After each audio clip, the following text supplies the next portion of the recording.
మీద చర్చ జరగకుండా ఉండడానికి నల్గొండలో కేసీఆర్ గారు సభ ఏర్పాటు చేసుకున్నారు.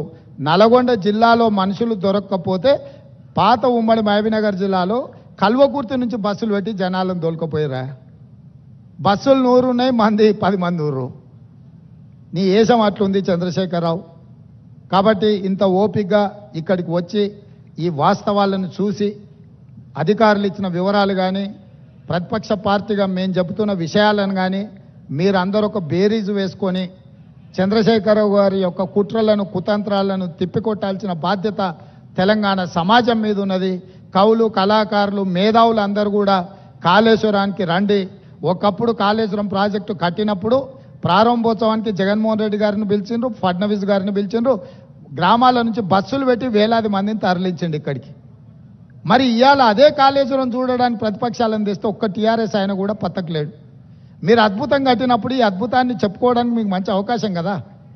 ఈ అద్భుతాన్ని చూడడానికి చూపించడానికి మీరు రావచ్చు కదా. మర్చిపోయినా, కరెక్టే. పొద్దున వచ్చేటప్పుడు చెప్పినాం, అయ్యా మీకు ఏదైనా ఇబ్బంది ఉంటే హెలికాప్టర్ కూడా ఉన్నది, దాంట్లో రాని, మేము బై రోడ్ పోతున్నాం, మీకోసం హెలికాప్టర్ సిద్ధంగా పెట్టినామని. ఆయన ఇప్పుడు చెప్తున్నాం మేము కూడా పోతాం తర్వాత అని.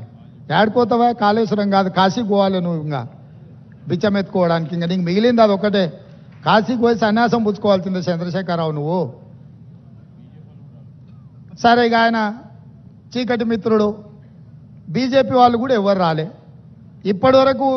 కేసీఆర్ అవినీతి మీద గొప్ప గొప్ప మాటలు మాట్లాడిన కిషన్ రెడ్డి గారు వాళ్ళ ఎమ్మెల్యేలు రాకుండా అడ్డుకున్నాడు. మీరు పొత్తు పెట్టుకుంటే పొత్తు పెట్టుకోండి, ఎవరో అన్నారు. ఎన్ని రోజులు చీకట్లో పొత్తు పెట్టుకుంటారు?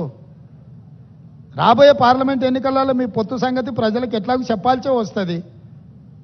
ఈరోజు ఎంతసేపు ఉన్న జ్యుడిషియల్ ఎంక్వైరీ వద్దు, మా చేతికి రాని. ఎందుకంటే మీ చేతికి ఇస్తే మీరు వాళ్ళు కలిసి కూర్చొని మాట్లాడుకుంటారు చీకట్లో.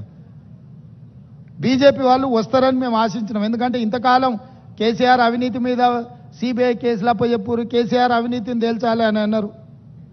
మరి కేసీఆర్ అవినీతిని తేల్చే అవకాశం వస్తే బీజేపీ ఎమ్మెల్యేలు ఎందుకు రాలేదు? సిపిఐ వచ్చింది, ఎంఐఎం వచ్చింది, బీజేపీ వాళ్ళు ఎందుకు రాలే?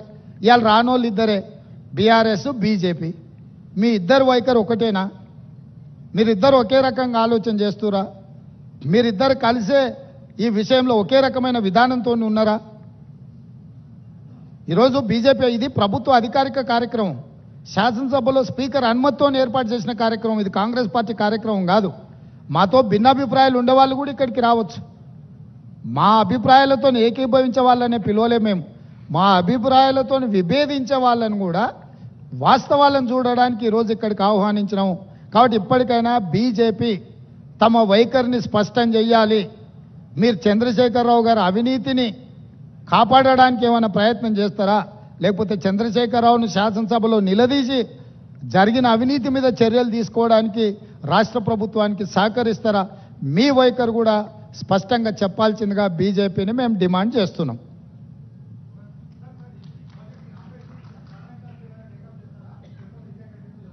రాహుల్ గారు, ఈరోజు ఈ జరిగిన అవినీతి అక్రమాల మీద మీ అందరికి అవగాహన కల్పించడానికే మీరు చెప్పే విషయాలను అన్నిటిని కూడా ప్రభుత్వంలో చర్చించి మళ్ళీ తప్పకుండా వెనక్కి చెప్తాం.